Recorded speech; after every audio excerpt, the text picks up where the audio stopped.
Hello, I'm old Mr. Kent.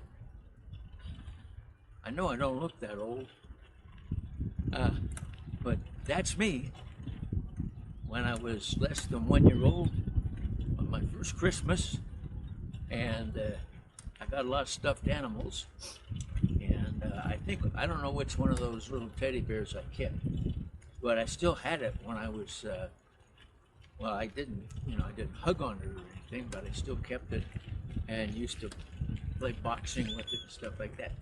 Anyway, that's that's me. This is 82 years later, and as I come out of the shadows of the trees, that's me now, which is December 24th, 2024. I thought, well, I should probably make a Christmas gift video, and so this is a Christmas gift video, and I just put it up. I've got a couple stories that have to do with Christmas. One is a little weird because it's about me. So we'll start with that one. When I was just a little kid, I don't know, I might have been in school. I might have been 6 years old, but I wasn't very old. And I know I wasn't very old because of when we lived out in 6 miles out into the woods from Renton, Washington, and this couple, their last name was Walters, and they had one of those wooden wagons made by Ford back then. Excuse me. And they would come by on Sunday morning and pick me and my sister up, and they'd put the back gate down. We'd climb in the back, and they would take us to Sunday school, which was held at a Grange Hall in a place called Coalfield. And so we would go down there every Sunday. They'd pick us up and take us there. And that's the one where that was the same little Grange Hall that I tried to sneak out of while they were praying one time. You've probably heard that story if you've been following my channel. Anyway, so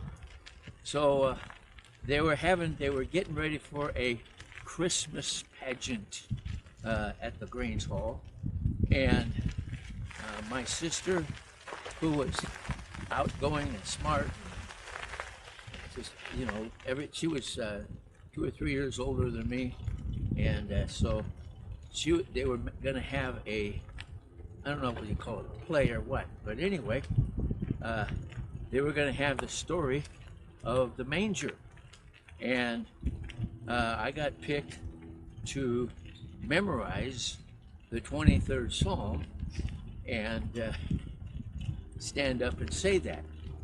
I didn't volunteer. I got picked to do that. Well, so my mom, who is very, very proud, self-pride, I guess you'd say, well, her son was going to do a good job on this. And so I can still see it in my mind. We had a living room table. It was a nice big table. And she would set me up on that, that. And then we had a ceiling light that hung down, and it had shade around it, and then the light bulbs underneath of it, or a light bulb, I can't remember now, I was pretty young. Anyway, it hung down from the ceiling, and it was over the dining room table. And so that's the setting, okay? So she would start helping me to memorize the 23rd Psalm. And she got mad because I just couldn't memorize the 23rd Psalm.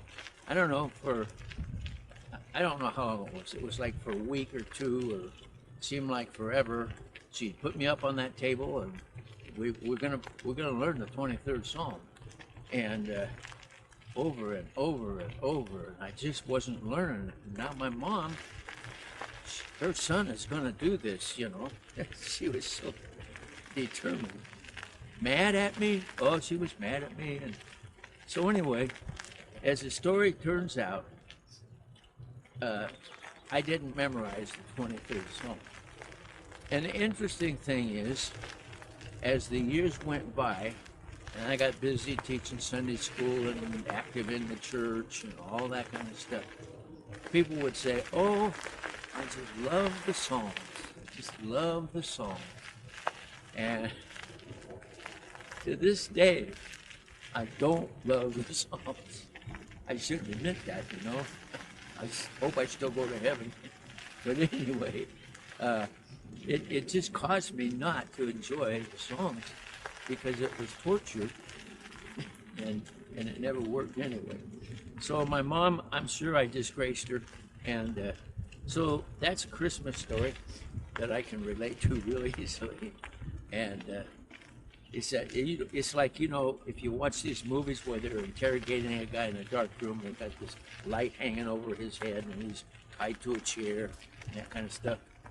That's the picture that I have of my mom trying to teach me how to memorize the 23rd Psalm. Okay, so that was one Christmas story. Now I got a better Christmas story than that, but I thought I'll just throw that in so you know what kind of a Bible weirdo I am. So when I got into college, the college quarters ended, you know, a couple weeks before Christmas. The fall quarter ended a couple weeks before Christmas, and so I was home, you know, a couple weeks before my little brother got out of school, and so they showed me the Christmas present, and for that day at that time, it was a car, probably almost a foot long. It was and it was motorized, and you could control it. It had a wire, a cable that came out the back and came up to a little, I'll just stop, you know, a little controller that you held in your hand, okay? This was before radio control stuff. And so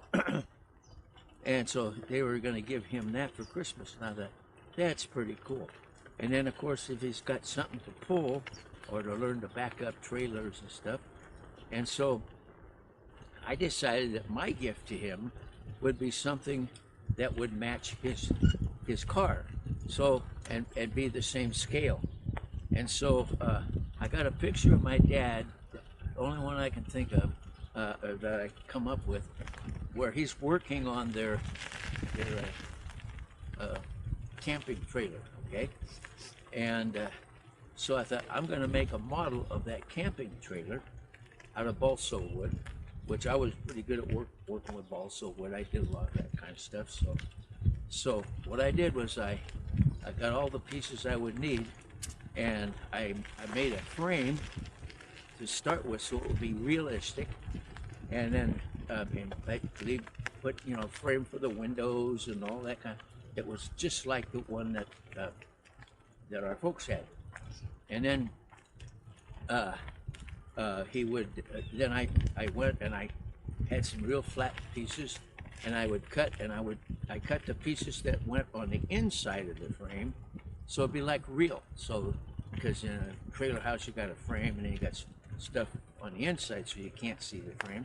And then I had the couches and the refrigerators and all that kind of stuff built on the inside, and then I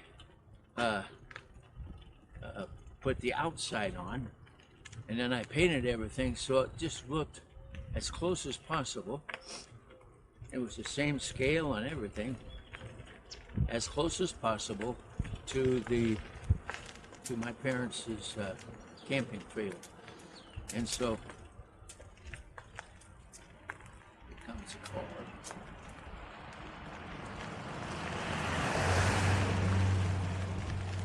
And then I had it made so the roof would come off, so you could look down inside, or you could snap it back on. And the roof was the same thing. It was a frame with pieces on both sides, and it was pretty much looked just like my folks' trailer when it was all done and painted and everything. And so, and the only thing is I would work on it during the day while he was in school, and then when he was about ready to come home, I had to put everything away so he wouldn't find anything. And then I worked in the basement of my folks' house. And then when he leave in the morning, as soon as he leave, I go downstairs and start putting all the pieces together. And so that's what I did for my little brother. And so that's another Christmas story. I don't think I can't think of any more Christmas stories than that. So I guess I've pretty much told you everything I can remember anyway. And so with that, I'm sure you want to get busy with your Christmas stuff.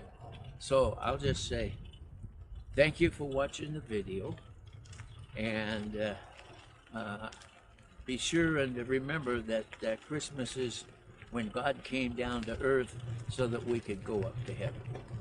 And that's as much as I'm going to say. I'm not a preacher. But anyway, I hope you have a very Merry Christmas, and God bless.